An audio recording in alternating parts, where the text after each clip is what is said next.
मणिपुर में इतनी बड़ी घटना हो गई, प्रधानमंत्री नरेंद्र मोदी के पास मौका था देश को एक प्रधानमंत्री के तौर पर संबोधित करने का, मगर उन्होंने जब मणिपुर पर मुंह खोला तो सिर्फ भारतीय जनता पार्टी के एक नेता के तौर पर बोला, विपक्ष पर निशाना साधा और अब उसी टूल किट के साथ भारतीय जनता पार्टी नेता और मीडिया का एक बहुत बड़ा धड़ा जो है वो विपक्ष या कांग्रेस पर निशाना साध रहा है। मगर उससे भी बड़ी खबर क्या है दोस्तों? उससे भी बड़ी खबर यह कि मीडिया का झूठ और भारतीय जनता पार्टी का जो प्रचार तंत्र है, ये दोनों मिलकर इस पूरी घटना में झूठी खबरें, फेक न्यूज जो है वो चलाने की कोशिश कर रहा है। अब इस घटना को भी हिंदू मुस्लिम करने की कोशिश की जा रही है। हाथ कंगन को आरसी क्या दोस्तों? आपके सामने मैं 3 मिसाल पेश करना चाहता हूं 3 मीडिया प्लेटफॉर्म्स का, ANI, NDTV और दक्षिण भारत का एक न्यूज चैनल। तीनों ने एक झूठी खबर चलाई दोस्तों और बाद में उसे डिलीट कर दिया। और वो झूठी खबर क्या थी कि जो मणिपुर में 2 कुकी महिलाओं के साथ सामूहिक दुष्कर्म हुआ है उसमें एक मुसलमान आरोपी है। और हकीकत यह है दोस्तों कि वो मुसलमान आरोपी गिरफ्तार हुआ था मगर किसी और मामले में और किसी और जिले में। मगर ये झूठ ANI, NDTV और एक दक्षिण भारत का न्यूज चैनल कह रहा था, NDTV। Manipur viral video case, 1 cadre of People's Revolutionary Party प्रेपक named Mohammed Ibungo alias Abdul Halim of Imphal East was arrested by Imphal East District Police. A total of 3 men accused of the heinous crime of abduction and gang rape under Nongpok Sekmai police station have been arrested today. यानी कि मोहम्मद इबुंगो अब्दुल हलीम एक अलग मामले में गिरफ्तार होता है मगर NDTV जोड़ देता है उसे सामूहिक दुष्कर्म को लेकर। आपके स्क्रीन पर ANI भी वही बात कह रहा है। उन्होंने भी कहीं ना कहीं वो जो 3 बलात्कारी जो हैं वो गिरफ्तार हुए हैं उसे जोड़ दिया उन्होंने अब्दुल हलीम के साथ, जबकि मामले ही अलग हैं। और फिर ये दक्षिण भारत का कोई न्यूज चैनल है जिसका नाम है PTTV ऑनलाइन न्यूज। इन्होंने भी वही झूठी खबर चलाई। मगर मैं आपको बतलाना चाहता हूं दोस्तों, मणिपुर पुलिस ने बिल्कुल साफ साफ कहा था। मणिपुर पुलिस का प्रेस रिलीज आपके सामने, 4 main accused arrested in the viral video case. और यहां उन्होंने साफ तौर पर कहा है कि 3 लोगों की गिरफ्तारी हुई है इस मामले में थौबल जिले में, और अब गिरफ्तारी 4 लोगों की हो चुकी है। अब उनका एक दूसरा प्रेस रिलीज है जिसमें कहा गया है 1 प्रेपक प्रो काडर अरेस्टेड, और इसमें मोहम्मद इबुंगो अब्दुल हलीम का नाम है और यह गिरफ्तारी हुई है इंफाल पूर्व जिले में। दोनों अलग अलग मामले हैं। इनफैक्ट अगर आप मणिपुर पुलिस का यह प्रेस रिलीज देखें, पॉइंट नंबर 2 में थौबल जिले में जो गिरफ्तारी हुई है उसका जिक्र है और इंफाल ईस्ट में जिस अब्दुल हलीम की गिरफ्तारी हुई है उसका जिक्र है। दोनों मामले अलग अलग हैं। मगर बावजूद इसके न्यूज चैनल्स ने एक झूठ चलाया दोस्तों। अच्छा, झूठ चलाया तो चलाया, भारतीय जनता पार्टी के प्रचार तंत्र को मौका मिल गया मुद्दे को हिंदू मुस्लिम करने का या मुसलमानों पर दोष मढ़ने का। सबसे पहले ये भारतीय जनता पार्टी का नेता कोई तेजिंदर पाल सिंह बग्गा है जो कई बार अपने ट्विटर टाइमलाइन पर चाइनीज झुमके भी बेचता है। ये देखिए क्या कह रहा है। Abdul Khan main accused of Manipur case arrested by Manipur police. झूठी खबर, ये कोई ऋषि बगरी है। Abdul Khan the main accused of Manipur case arrested, झूठी खबर। फिर ये कोई अभय प्रताप सिंह है, मणिपुर मामले में बड़ी खबर, मुख्य आरोपी अब्दुल खान को पुलिस ने गिरफ्तार किया। अब्दुल म्यांमार निवासी रोहिंग्या बताया जा रहा है, झूठी खबर। सागर कुमार सुदर्शन न्यूज का, मणिपुर का दैत्य अब्दुल हलीम गिरफ्तार। मिस्टर सिन्हा कई बार झूठ बोलते हुए पकड़ा गया है, ऐसे लोगों को कायदे से जेल में होना चाहिए। Abdul Halim arrested by Manipur police in the Manipur viral video case. This is the time when seculars will slowly stop talking about it. झूठ बोल रहा है और दोष मढ़ रहा है धर्मनिरपेक्ष लोगों पर। फिर ये कोई फ्लाइट लेफ्टिनेंट अनूप वर्मा है, ये भी वही बात कह रहे हैं। आपको शर्म आती है अनूप वर्मा साहब? आप सेना से जुड़े थे, आप फ्लाइट लेफ्टिनेंट अनूप वर्मा हैं और आप झूठ बोल रहे हैं एक पॉलिटिकल पार्टी के प्रचार में। शर्म नहीं आती आपको? सुधीर मिश्रा, मणिपुर पुलिस ने अब्दुल के बेटे मोहम्मद इबुंगो को गिरफ्तार किया। मोहम्मद हलीम को अरेस्ट किया गया। Akshit Singh, Abdul Khan main accused of Manipur police. कोई एडवोकेट आशुतोष है, वो भी वही बात कह रहा है। कोई छोटा डॉन है, वही बात कही जा रही है। मैंने आपको बाकायदा मिसाल दी। मणिपुर पुलिस ने पूरे मामले को स्पष्ट कर दिया है। वो 2 गिरफ्तारियां अलग अलग हैं। 3 गिरफ्तारियां हुई हैं सामूहिक दुष्कर्म मामले में, और जो एक इंफाल जिले में गिरफ्तारी हुई है उसका आपस में कोई लिंक नहीं है।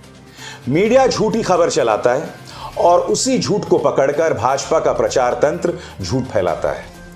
अब तक यह झूठ तमाम जगहों पर पहुंच गया होगा दोस्तों, करोड़ों लोगों तक पहुंच गया होगा, और इनका काम हो गया है मुद्दे को हिंदू मुस्लिम करना।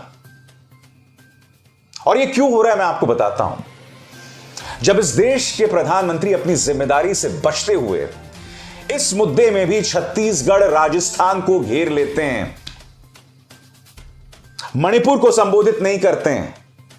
बीरेन सिंह जो खुद इस बात को स्वीकार कर रहे थे कि वो जो सामूहिक दुष्कर्म का वीडियो है वो तो सिर्फ एक मामला है, और वो मामला इसलिए सामने उभर कर आया है क्योंकि वो वीडियो वायरल हो गया। खुद बीरेन सिंह कह रहे हैं कि दर्जनों 100 से ज्यादा ऐसे मामले हैं, फिर भी बीरेन सिंह पर कोई कार्रवाई नहीं कर रहे हैं प्रधानमंत्री नरेंद्र मोदी।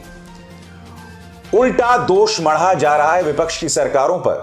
सुनिए, अनुराग ठाकुर जिस मामले का जिक्र यहां पर कर रहे हैं दोस्तों, उस मामले की हकीकत क्या है मैं आपको बताता हूं।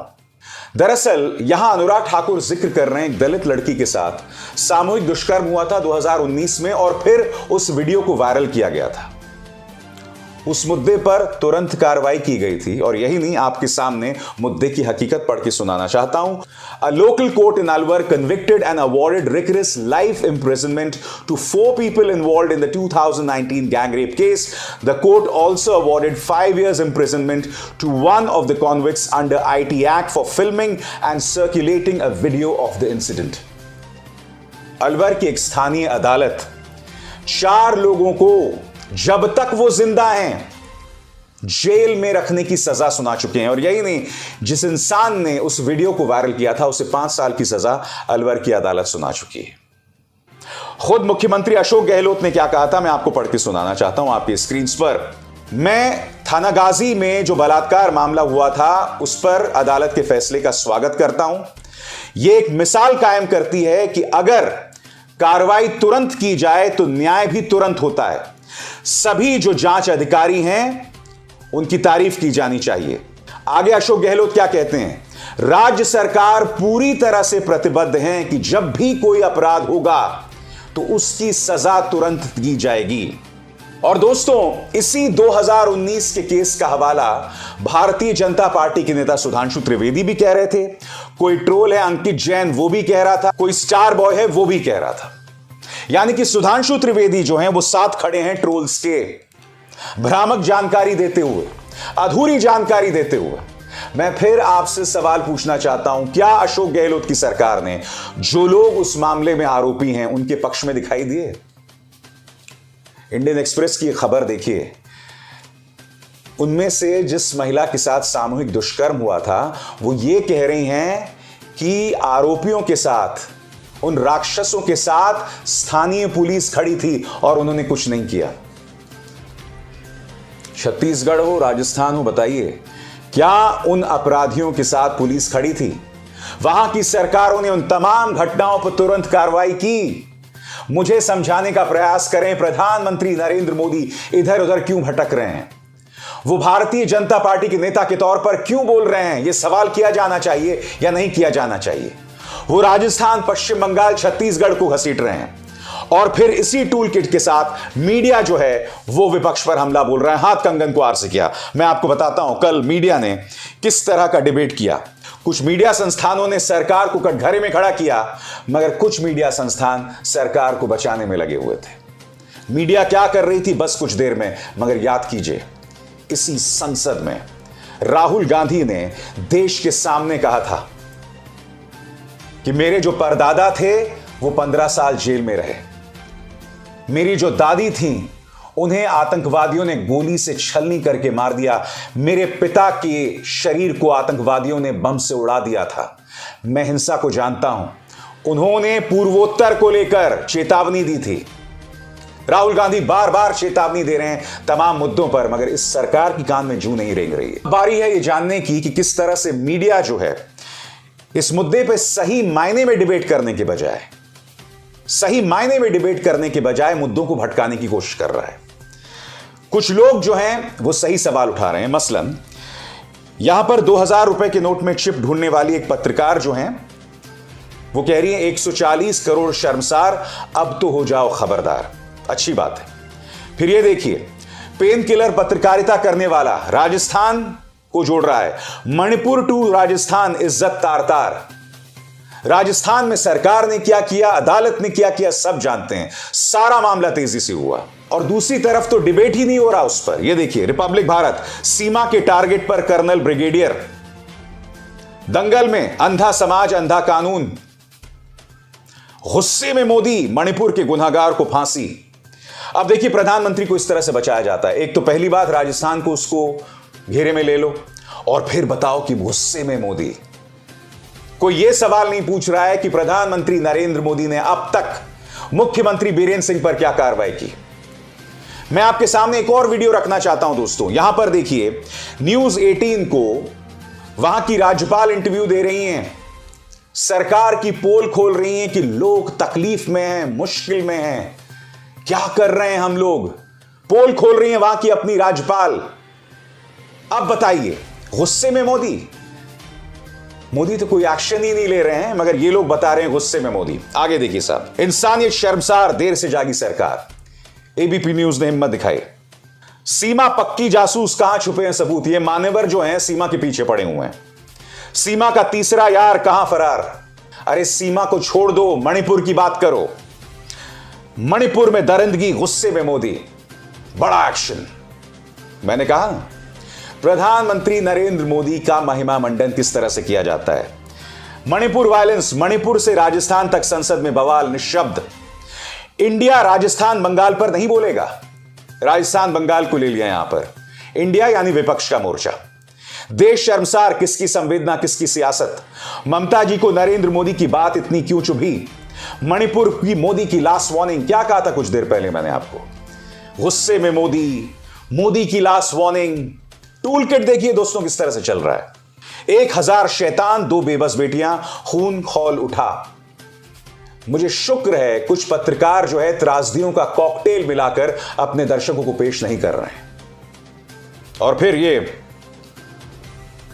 तिहाड़ी मणिपुर हिंसा में फेक न्यूज की आग का विश्लेषण। मणिपुर में दरिंदगी का वीडियो 77 दिन बाद क्यों आया। 77 दिन बाद क्यों आया। सरकार से यह सवाल नहीं करना कि सरकार ने क्या एक्शन लिया, सवाल यह करना कि 77 दिन बाद क्यों आया। प्रधानमंत्री मोदी ने राजस्थान और छत्तीसगढ़ का नाम क्यों लिया, और यहां पर भी सीमा के दीवाने हैं। दोस्तों, मैंने आपके सामने बाकायदा मिसालें पेश की कि पहली बात, ये लोग हिंदू मुस्लिम करने की कोशिश करते हैं और इसमें मीडिया का साथ मिलता है। दूसरी बात, मुद्दे को भटकाने की कोशिश करते हैं। राजस्थान, छत्तीसगढ़, पश्चिम बंगाल को यहां पर घसीटने की कोशिश की जा रही है। मुद्दा मणिपुर है, उसे संबोधित करो। राजस्थान सरकार ने त्वरित कार्रवाई की थी। पश्चिम बंगाल पर राहुल और प्रियंका की खामोशी यकीनन मुद्दा है, मगर राजस्थान को लेकर जो गिरफ्तारियां हुई थी उनमें एबीवीपी से जुड़े कार्यकर्ता भी थे जो भाजपा को आईना दिखा रहे हैं। याद है कि नहीं आपको। कहने का अर्थ यह है कि मुद्दों से बचो और बेवजह उसे हिंदू मुस्लिम करने की कोशिश करो।